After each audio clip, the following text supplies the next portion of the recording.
భారత రక్షణ రంగ ముఖ చిత్రాన్ని సమూలంగా మార్చేస్తూ రక్షణ మంత్రి రాజ్నాథ్ సింగ్ నేతృత్వంలోని రక్షణ కొనుగోళ్ల మండలి చారిత్రాత్మకమైన అత్యంత కీలకమైన నిర్ణయాలు తీసుకుంది. సుమారు 2.38 లక్షల కోట్ల రూపాయల భారీ వ్యయంతో రష్యా నుంచి అదనంగా 5 S-400 గగనతల రక్షణ వ్యవస్థలను, 60 మధ్యశ్రేణి రవాణా విమానాలను కొనుగోలు చేసేందుకు ప్రభుత్వం పచ్చజెండా ఊపింది. 2025-26 ఆర్థిక సంవత్సరంలో ఏకంగా 6.73 లక్షల కోట్ల రూపాయల విలువైన ఆయుధ కొనుగోళ్లకు ఆమోదం తెలపడం భారత సైనిక చరిత్రలో ఇదే మొదటిసారిగా రికార్డు సృష్టించింది. ముఖ్యంగా ఆపరేషన్ సింధూర్లో పాకిస్తాన్పై భారత్ పైచేయి సాధించడంలో S-400 కీలక పాత్ర పోషించిన నేపథ్యంలో ఈ కొత్త కొనుగోళ్లు చైనా, పాక్ సరిహద్దుల్లో మన గగనతల రక్షణ కవచాన్ని మరింత పటిష్టం చేయనున్నాయి.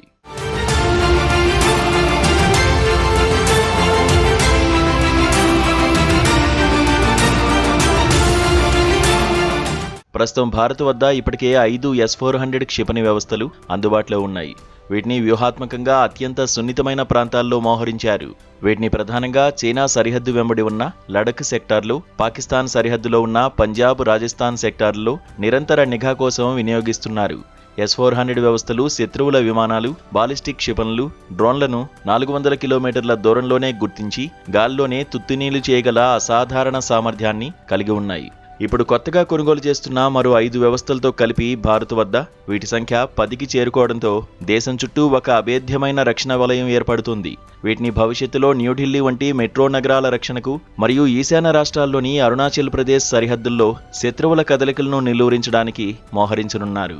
ఏకకాలంలో 80 లక్ష్యాలను ఛేదించగల ఈ అధునాతన వ్యవస్థలు ఉండడం వల్ల భారత ఆకాశంపై శత్రువుల నీడపడకుండా అజేయమైన రక్షణ లభిస్తుంది. దీంతోపాటు సోవియట్ కాలం నాటి పాత AN-32, IL-76 విమానాల స్థానంలో అత్యాధునిక రవాణా విమానాలను రంగంలోకి దించడం ద్వారా వాయుసేన వ్యూహాత్మక సామర్థ్యం గణనీయంగా పెరగనుంది. Lockheed Martin C-130J, Embraer KC-390 వంటి ప్రపంచ ప్రసిద్ధ విమానాలు ఈ భారీ కాంట్రాక్టు కోసం పోటీపడుతున్నాయి. రక్షణ శాఖ తీసుకున్న ఈ నిర్ణయం దేశ సార్వభౌమాధికారాన్ని కాపాడడంలో కీలక మైలురాయిగా నిలవనుంది. ఆర్మీ, నేవీ, ఎయిర్ ఫోర్స్ బలాన్ని ఏకకాలంలో పెంచడం ద్వారా భారత్ తన సైనిక శక్తిని ప్రపంచ స్థాయికి తీసుకువెళ్తోంది. కేవలం ఒకే ఏడాదిలో ఇంత భారీ మొత్తంలో ఒప్పందాలు జరగడం దేశ రక్షణ సన్నద్ధతపై ప్రభుత్వానికి ఉన్న చిత్తశుద్ధిని చాటి చెబుతోంది.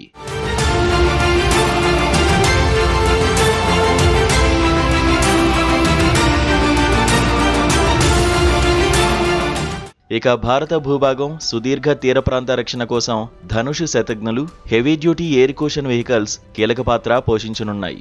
ధనుష్ శతఘ్నులు స్వదేశీ సాంకేతికతతో తయారైన 155 mm ఆర్టిలరీ గన్లు. వీటిని ప్రధానంగా హిమాలయ పర్వత ప్రాంత కఠినమైన సరిహద్దు భూభాగాల్లో మోహరిస్తారు. ఇవి 38 కిలోమీటర్ల దూరంలోని శత్రువుల బంకర్లను, స్థావరాలను అత్యంత ఖచ్చితత్వంతో ధ్వంసం చేయగలవు. దీనివల్ల పర్వత యుద్ధ తంత్రంలో భారత్ బలం పెరుగుతుంది. మరోవైపు తీర రక్షణ దళం కోసం కొనుగోలు చేస్తున్న heavy duty air cushion vehicles లేదా హోవర్ క్రాఫ్ట్లు అత్యంత ప్రత్యేకమైనవి. ఇవి నీటిపైనే కాకుండా బురద ప్రాంతాలు, చిత్తడి నేలలు, ఇసుక తిన్నెలపై కూడా అత్యంత వేగంగా ప్రయాణించి గస్తీ నిర్వహించగలవు. వీటిని ముఖ్యంగా గుజరాత్లోని కచ్ సింధు శాఖ, పశ్చిమ బెంగాల్లోని సుందర్బన్ వంటి క్లిష్టమైన తీర ప్రాంతాల్లో స్మగ్లింగ్ నిరోధానికి, ఉగ్రవాద చొరబాట్లను అడ్డుకోవడానికి ఉపయోగిస్తారు. ఈ సమగ్ర ఆయుధ సమీకరణతో భారత్ ఇప్పుడు ఏకకాలంలో 2 సరిహద్దుల్లో యుద్ధం వచ్చినా సమర్థంగా ఎదుర్కోగల ధీమాతో ఉంది. రన్వే అవసరం లేకుండానే నిఘా పెట్టగల ఏరియల్ సర్వైలెన్స్ సిస్టమ్స్ కూడా మన సైన్యానికి అదనపు బలాన్ని ఇస్తాయి. మొత్తం మీద ఈ రక్షణ కొనుగోళ్లు ఆత్మనిర్భర్ భారత్ లక్ష్యానికి, దేశ భద్రతకు పెద్దపీట వేస్తున్నాయి.